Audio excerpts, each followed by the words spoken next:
Minalit ng Malacanang ang usap-usapang naghahanda ng destabilization plot laban kay Pangulong Rodrigo Duterte si dating US Ambassador to the Philippines Philip Goldberg. Sa halip ay punto ni Presidential Spokesperson Ernesto Abella ang mataas na trust rating ni Duterte. Ani Abella, mataas ang tiwala ng publiko sa Pangulo at gusto ng tao ang ginagawa ni Duterte. Ang Manoy Oust Duterte plot ay hinanda ng US State Department alinsulod na rin sa ulat ng isang pahayagan. Ani Abella, mahirapan ang sinumang may balak na magpatasik kay Duterte na gawin ito. Hindi naman tiyak si Abella kung nakita ni Duterte ang nasabing artikulo. Dinagdag din ni Abella na wala pa silang tatanggap na pahayag mula sa US State Department. Pero itinanggi ng mga ito ang Manoy destabilization plot. Nations for what the president is doing in China. One is the one you described, but another is that the Philippines is looking to have better relations with China, which is a good thing.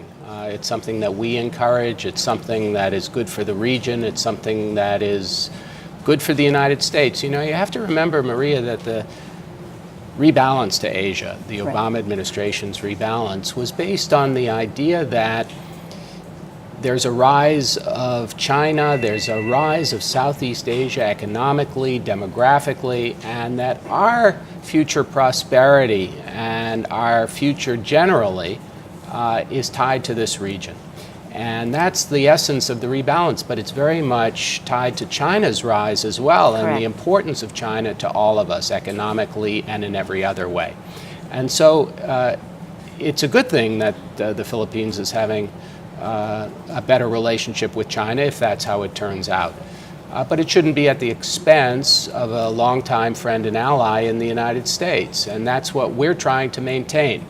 And so I can't really judge fully what the landscape will look like until we know exactly what the Duterte government has in mind, because there are other voices that are saying this is just a way of improving relations with China. If that's what it is, it's a good thing, and it's an important step in trying to improve the regional atmosphere. But if it's something more than that, we'll have to see. Well, we've certainly not seen rhetoric like this, the way President Duterte has addressed the United States or spoken about ties with the United States, at one point saying that the Philippines would consider stopping war games with the U.S. I mean, how has Washington reacted to that? How have you reacted to it? Well, I think you're right. We've never heard language and that kind of rhetoric from a friend and ally, certainly. We have from other places, but not from a friend and ally.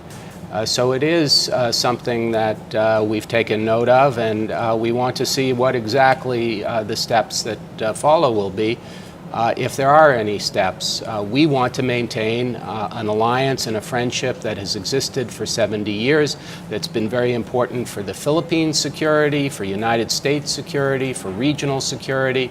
In fact, that very security alliance that we've had throughout the region, because it also involves Japan and South Korea and Australia, is what's allowed this region to become so prosperous economically and to progress, because it has had an underpinning of security.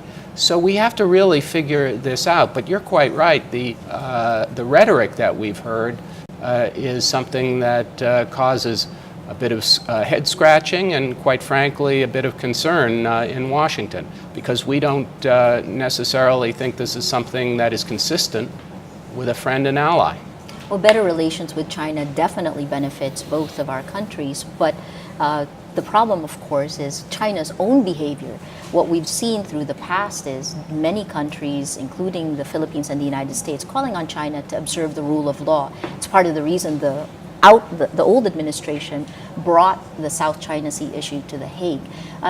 Do you expect China to behave any differently with President Duterte's new approach?